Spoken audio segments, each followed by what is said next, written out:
प्राचीन काळी काश्यपाच्या शासन काळामध्ये गंगा नदीच्या शेजारी एका विहारामध्ये फार मोठा भिक्खू संघ राहत होता.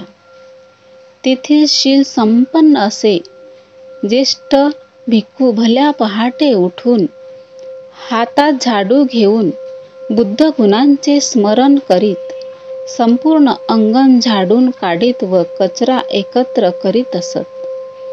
तेव्हा एकदा स्थविर भिक्खूने एका श्रामणेराला म्हटले, श्रामणेर, इकडे ये आणि हा कचरा बाहेर फेकून दे. परंतु त्या श्रामणेराने न ऐकल्यासारखे केले व तो तिथून निघून गेला. त्या स्थविराने त्याला दुसऱ्यांदा व तिसऱ्यांदा बोलविले, परंतु तो न ऐकल्यासारखा करून तिथून निघून गेला.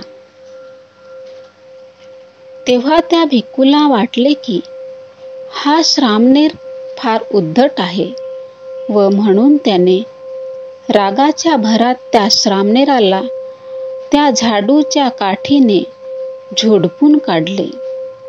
तेव्हा तो घाबरला व रडत रडत कचरा उचलून फेकत असताना त्याने आपल्या मनामध्ये असा निश्चय केला की मला जोपर्यंत निर्वाण पदाची प्राप्ती होत नाही तोपर्यंत मी कचरा उचलून फेकण्याचे व साफसफाई करण्याचे पुण्यकर्म करीत राहीन व यानंतर मी जेथे जेथे उत्पन्न होईन तेथे तेथे भर दुपारच्या सूर्याप्रमाणे महातेजस्वी व महान पराक्रमी होईल.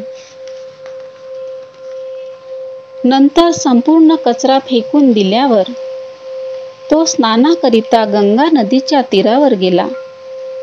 त्याने कलकल असा आवाज करणाऱ्या नदीच्या पाण्याच्या तरंगाकडे पाहिले व त्याने लगेच मनामध्ये दुसरा निश्चय केला की मी जोपर्यंत निर्वाण पदाला प्राप्त होत नाही तोपर्यंत मी यानंतर जेथे जेथे जन्म ग्रहण करील तेथे तेथे ह्या लाटांच्या तरंगाप्रमाणे प्रत्युत्पन्नमती म्हणजे आत्मविश्वासू, धाडसी व अक्षय प्रत्युत्पन्न होईल.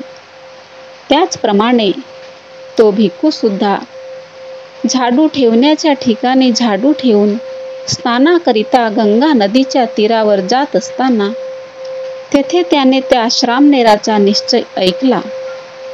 तेव्हा त्याच्या मनात असा विचार उत्पन्न झाला की हा श्रामणेर माझ्यामुळेच प्रेरित होऊन अशा प्रकारचा निश्चय करीत आहे. तेव्हा मग मी सुद्धा अशा प्रकारचा निश्चय का करू नये.